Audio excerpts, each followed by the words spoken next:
Good morning, good afternoon, good evening, wherever you're watching me today. My name is Peter. Welcome back to Invest with Peter. So today I'm going to be talking about why I said on my thumbnail that China, Chinese Xi Jinping is ready to crash US stocks. Why did I say that? I'm going to explain today. I'm going to be talking about, UK politics, what's happening, what's going to happen, this week, and, JCPOA, Iran nuclear deal, what's happening. And also, I'll be talking about, the job report that came out on Friday and all that stuff. So I'm going to summarize everything in this video under 15 minutes. So if you see me for the first time, my name is Peter. Welcome back to Invest with Peter. So if you've not subscribed, please kindly subscribe as, you like, and put your comment down below. I really appreciate what you're doing. So that's that today, guys. So now let's talk about why I believe, and I think, just like I said in February, that I believe Russia is going to go ahead and invade Ukraine. So on this one now, I think Xi Jinping is trying to crash the US stocks, and I believe he's going to be crashing US stocks very, very soon. Why did I say this? All right, before last week, something has been brewing around South China Sea, Taiwan, China, they've been going, front and back with all this issue, China, flying their big wings around South China Sea, Taiwan Strait and all that stuff. So, so Taiwan has been saying that China are trying to bully them, around South China Sea, sending their fighter jets all over the place, doing a big exercise around, South China Sea. And China, Xi Jinping has been telling the United States that, we own Taiwan and we can take Taiwan whenever we believe and whenever we think. So this didn't really sit well with, Joe Biden. And he said, well, we're going to support, Taiwan with everything we've got and with every resources that United States have got, right? So of recent, US has promised, to send $1.1 billion worth of weapon to Taiwan and all that stuff. So this has been going on. And that's not where I'm actually going. I'm just, trying to build the background for what I'm going to be talking about today, right? So United States, right, last week banned exportation of chips. United made chip, all these little tiny thing that is in your phone, all vehicles, TV and all that stuff. So if you don't know what chip means, they're very tiny, like a fingernail, it's being used, to power your phone, electronics and all that stuff. So US has banned the exportation of US made chips to China because they believe China will probably be weaponizing this chip to make ammunition and all that stuff. So this is really going to be, they said, Nvidia was told, Nvidia, AMD, and all these chip company have been told, like, you have to limit the exportation of your chip to China because they don't trust China. Maybe China is trying to pass the chip to Russia and all that stuff. Russia and China, they're friends, isn't it? So they believe this thing might be going into the wrong hand, and that actually sent the stock of Nvidia and AMD down last week. I think Nvidia went down 16% or something like that last week. So now, China were not really happy about this, and they were like, okay, if you want to do that, no problem. But at the moment, they're quiet about this. They're not doing anything, but I believe, there's going to be an asymmetric retaliation coming, so which is going to affect United States companies in China. And these companies are, Apple, talk about Nike, talk about, Tesla, Starbucks, and all the big companies that are generating a big billions of dollars worth of revenue from China. This is where we need to be looking at. They may not, trying to say, I believe China, Xi Jinping is not going to see anything for now, but they're trying to prepare what is coming ahead, which is going to affect all the companies I have mentioned. So with that, if that retaliation comes, it's going to affect these companies I've mentioned, and the stocks is going to fall further down. So have that at the back of your mind. And also, if you are investing in these companies, you need to be very careful. And I think you should probably wait at this point until we see what China will be coming up with. But I believe something is brewing and something is going to come up very, very soon. And China will retaliate and all that stuff. So I always play my game. I wait, patience is a virtue. So if you can wait and see and let this, thing comes out, which is going to send this company down, further down, maybe 2 or 3 days, it's going to go down 2, 3 days, then people will start buying and it's going to start coming up again. So if you want to start buying, this company that I've mentioned, you better wait at this point, keep your money aside and just believe once that opportunity comes, then you're going to sweep in and start, picking your best favorite stocks. So that's the way I'm playing that game. But I think Xi Jinping is planning to crash United States stocks. And I will be waiting at the other hand, to scoop my companies and all that stuff. So that's that today. Like, let's move on to what happened last week around Europe. So Russia has finally turned off Nord Stream 1. In my previous videos, I think I mentioned about Nord Stream 1 and Nord Stream 2, how this company, all these, gas pipeline is powering most of the countries in Europe. So, well, Russia president was like, well, we need to maintain, they said that we need to service this pipeline and all that stuff. There's a maintenance thing that we need to do around this pipeline. So this pipeline is going to be turned off indefinitely.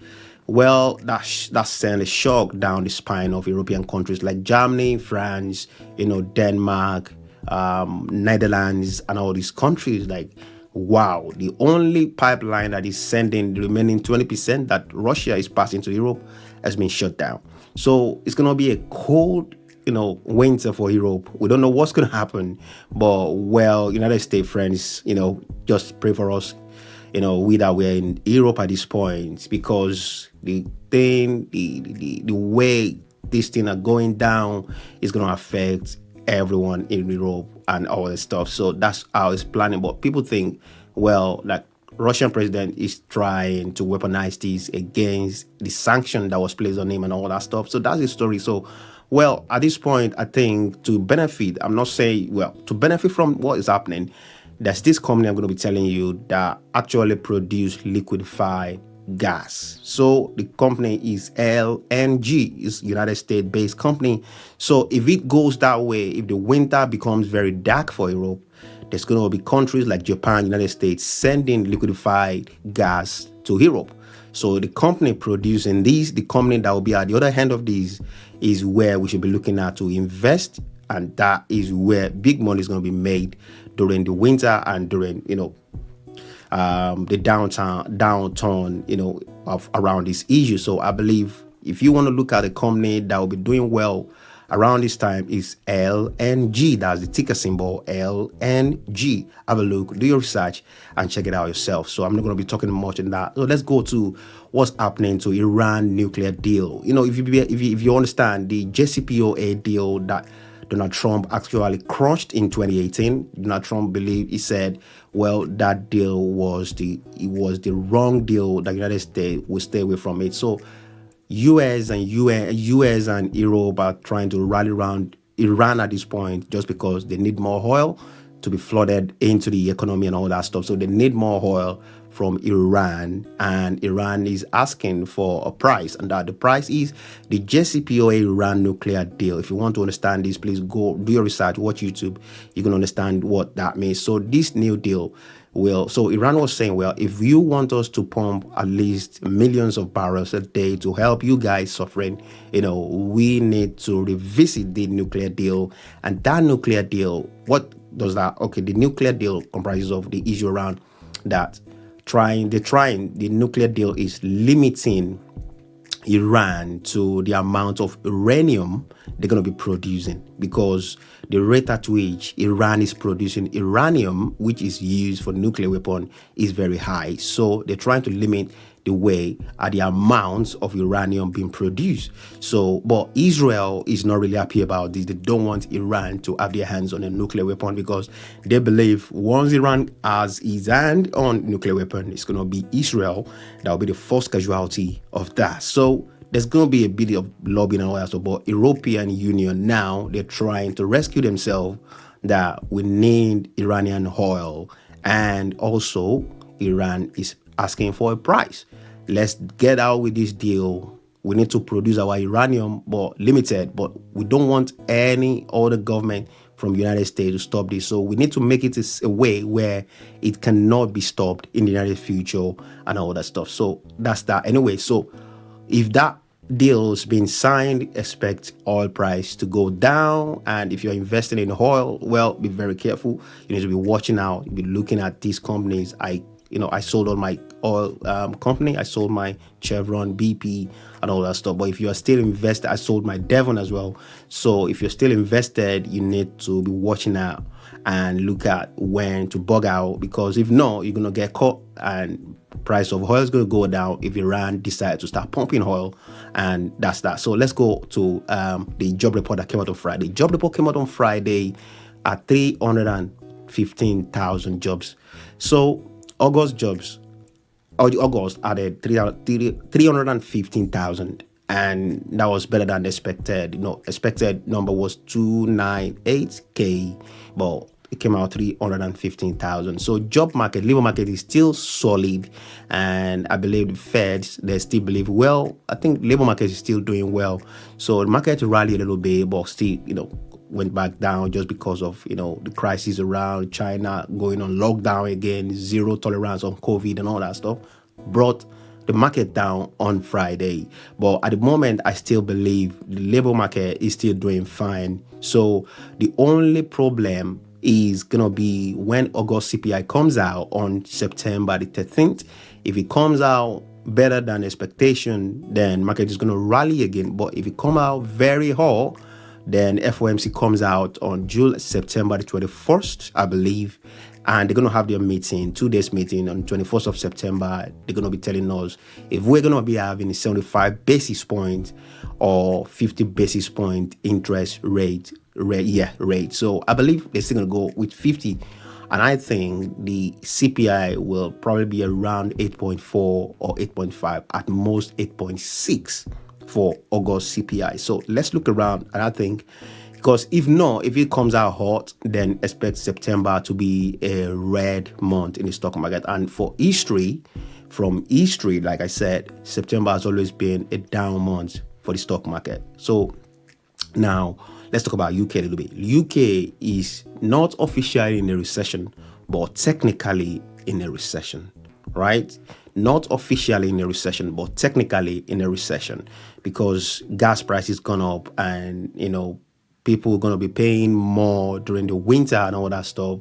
But there's going to be a new government. There's going to be a new prime minister this week, Liz Truss and Rishi Sunak. So if you're in US, if you don't know our politics in UK, we have these two contenders, Rishi Sunak and Liz Truss, which is a woman, and Rishi is a man. So they're both contesting to become the next United Kingdom's prime minister. So Rishi has got his own plan and project to help alleviate the problem of gas energy crisis. And Liz Truss has got a plan that she wouldn't reveal until she's been named as the next prime minister on how to tackle this energy crisis. So hopefully any of them that becomes the prime minister, they come up with a solid plan on how to tackle this issue, because if not, United Kingdom will run into a very steep recession, which is going to run into 2023 and we all know what recession is. Recession is very bad. No country wants a recession, but sometimes recession is good for the stock market. Guys, I think I've said more than I should today, but that's it from me. Please, if you see me for the first time, or if you like my content, please try subscribe to the channel. I remain Peter Ads, and I'll see you on the next one. Bye for now, guys. Thank you.